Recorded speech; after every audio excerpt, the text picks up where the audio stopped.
ٹھیک ہے. یہ بھی تو ہوتا ہے نا کہ فار ایگزامپل میں آپ کو ایک ایگزامپل دیتا ہوں. میں کہتا ہوں کہ بھائی میرے میزان بینک کی ایپ کے اندر مجھے یہاں نمبر شو ہو رہا ہے کہ میرے اکاؤنٹ میں 5 لاکھ روپے پڑے ہوئے, لیکن وہ پیچھے پڑے ہیں یا نہیں پڑے.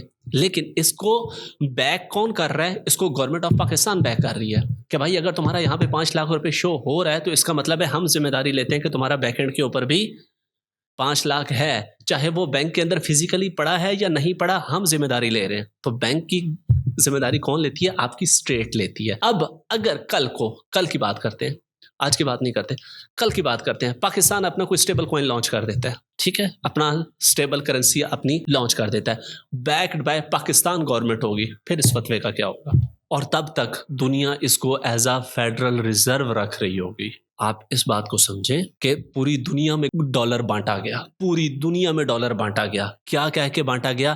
کہ جتنا ڈالر پرنٹ ہو رہا ہے بیک اینڈ پہ اس ڈالر کے حساب سے اتنا سونا اور گولڈ پڑا ہوا ہے. جن کو فائنینشیل ہسٹری کے بارے میں تھوڑا سا آئیڈیا ہے, میں اتنے آسان لفظوں میں اس لیے بتا رہا ہوں کہ جو گاؤں میں بیٹھے ہوئے بچے ہیں ان کو بھی یہ بات سمجھ آ جائے. جتنا ڈالر پرنٹ ہوتا ہے نا, پرنٹ ہو رہا تھا, تو اس کے بیک اینڈ کے اوپر اتنا سونا ہونا چاہیے تھا, تب وہ ڈالر پرنٹ ہوتا. اور پھر کیا ہوا؟ بعد میں پتہ چلا جی لوگوں نے کہا جی کہ ہمارا ڈالر واپس لے لو ہم سے اور ہمیں سونا دے دو.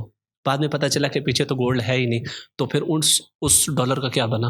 وہ کیسے حلال ہو گیا؟ مطلب آج تک جو ہم نے اس ڈالر سے ایندھن خریدا, آج تک ہم نے دنیا سے جو چیزیں منگوائی, ہمارے آباء و اجداد تو پھر مطلب حرام کھا کے مر گئے. کامن سی بات ہے نا کہ بھائی اس کے بیک اینڈ کے اوپر تو گولڈ تھا ہی نہیں. ٹھیک ہے, اگر کل کو ہم کوئی اپنا کوائن لانچ کر دیتے ہیں, ہمارا بینکنگ سیکٹر لانچ کر دیتا ہے اور وہ backed by government of Pakistan ہو جاتا ہے, تو یہ پیوارا جو ہم نے ایک پوری اتنی بڑی منسٹری بنا دی ہے پیوارا کی, ٹھیک ہے, یہ ادھر چھولے بھوننے کے لیے تو نہیں بیٹھے, مطلب کہ یہ یہاں پہ بٹ کوائن لینے بیچنے کے لیے تو نہیں بیٹھے.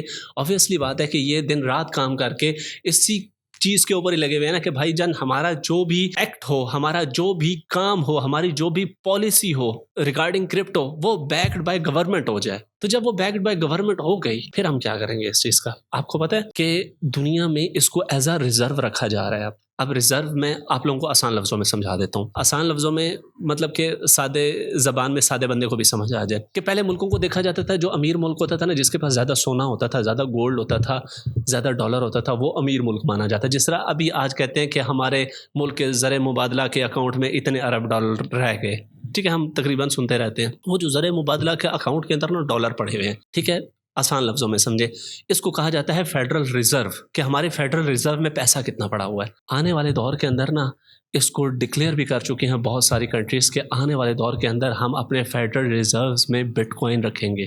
ٹھیک ہے, کل کو کہا جاتا ہے ڈالر ختم, فار ایگزامپل, ہے نہیں ایسا, لیکن لیٹ سپوز پالیسیز چینج ہو جاتی ہیں. آج ڈالر کے بدلے میں آپ کو تیل مل رہا ہے, کل بٹ کوائن کے بدلے میں آپ کو تیل ملا, پھر کیا کریں گے؟ آج آپ لوگوں نے دیکھ لیا کہ ابنائے حرمت سے جو بھی کنٹینر گزر رہا ہے, ٹھیک ہے, ین میں اگر آپ کی صلح صفائی نہیں ہو رہی, ڈالرز میں اگر آپ کی صلح صفائی نہیں ہو رہی, ایرانی تومان میں آپ کی صلح صفائی نہیں ہو رہی, تو بھجن بٹ کوائن میں پیسہ لیا جا رہا ہے, پھر کیا کریں گے ہم؟ تو میں بڑی مؤدبانہ گزارش کرنا چاہوں گا کہ میں آپ لوگوں کو نا یہاں پہ ایک شیعہ مفتی کا نا فتویٰ دکھانا چاہوں گا. اسٹاکس ٹریڈنگ کے بارے میں پوچھا گیا آغاز سستانی صاحب تھے, یہ sistani.org ویب سائٹ کے اوپر پڑا ہوا ہے, آپ لوگ جا کے دیکھ سکتے ہیں. Can I invest money in the stock market? انہوں نے کیا جواب دیا, اردو میں سنیں.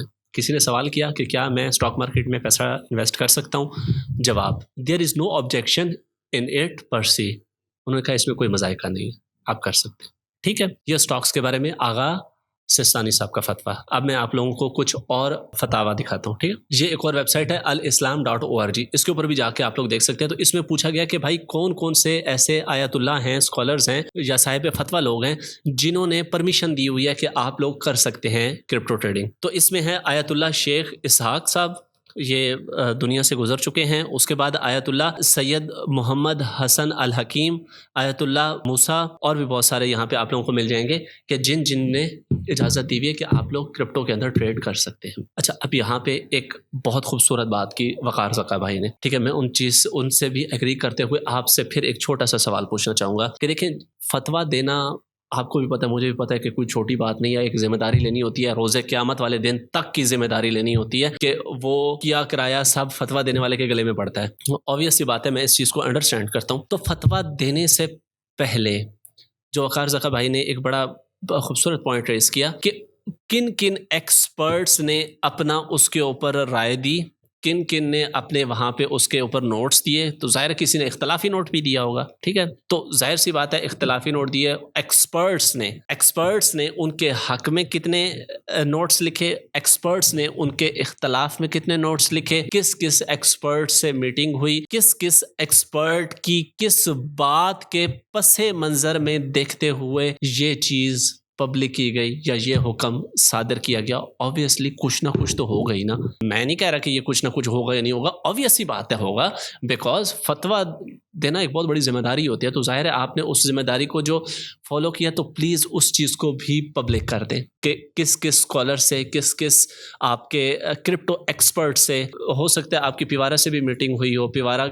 بلال بن ثاقب بھائی سے آپ کی میٹنگ ہوئی ہو، یا اور کرپٹو کی جو بھی پیوارا کے اندر ایکسپرٹ بیٹھے ہیں ان سے بھی آپ کی میٹنگ ہوئی ہوگی، یا سیزی ویسے پاکستان آتا جاتا رہتا ہے اس سے بھی آپ کی میٹنگ ہوئی ہوگی. تو اگر کچھ ہوئی ہے تو اس کے اگر کوئی منٹس ہیں یا اس کے بارے میں آپ کی کوئی میٹنگز ہیں یا کچھ ان کی رائے ہیں یا نوٹس ہیں ان کے یا کوئی اختلافی نوٹس ہیں تو وہ بھی پلیز پبلکلی شیئر کر دیں ہمارے ساتھ تاکہ ہم بھی اس چیز کو فالو کریں. اور اس کے ساتھ ساتھ ہم اپنی آڈینس کو بھی مزید بتائیں کہ بھائی مفتی صاحب نے جو بات کی ہے اس کرپٹو ایکسپرٹ نے اپنی رائے دی تھی، اس رائے کو دیکھتے ہوئے شریعت کے پس منظر میں رہتے ہوئے ساری اس رائے کے مطابق یہ فتویٰ یا حکم صادر کیا گیا ہے، ٹھیک ہے. اور اس کے بعد انشاءاللہ پاکستان نے اپنا اگر اسٹیبل کوائن لانچ کر دیا اور baked by government of Pakistan ہوا تو پھر اس فتوے کو کیا ریورس کیا جائے گا، کیا کیا جائے گا، تو یہ بھی ہمیں آپ سے رائے، آپ اگر ہمارے تک آپ کی ویڈیو پہنچے تو کائنڈلی بتائیے گا کہ کیا میرا سوال ٹھیک تھا، اگر سوال ٹھیک تھا تو اس کے اوپر آپ کا کیا حکم ہے، ٹھیک ہے. تو ہوپ سو میں نے اپنے کسی سے کوئی بدتمیزی نہیں کی ہوگی اور میری بات کسی کو کوئی بری نہیں لگی ہوگی. اگر کیونکہ دیکھیں یہ مذہب کا معاملہ ہے، مفتیان کا معاملہ ہے، علماء کا معاملہ ہے، بڑا سینسٹیو معاملہ ہے، تو اس میں آپ چاہے کسی بھی مسلک سے ہوں، ہر مسلک کا عالم دین قابل عزت ہوتا ہے، ہر مسلک کا عالم دین، ٹھیک ہے. تقی عثمانی صاحب بے حال دل سے ان کی عزت ہے، ٹھیک ہے. تو امید کافی ہے کہ سر آپ کو میری بات بری نہیں لگی ہوگی. میں ایز اے اسٹوڈنٹ آپ سے کچھ یہ سوالات میں نے پوچھے تو پلیز اگر اس کے اوپر کچھ آپ ہمیں رہنمائی کر سکتے ہیں تو لازمی سے کیجیے گا. تھینک یو سو مچ. جزاک اللہ. پاکستان زندہ باد.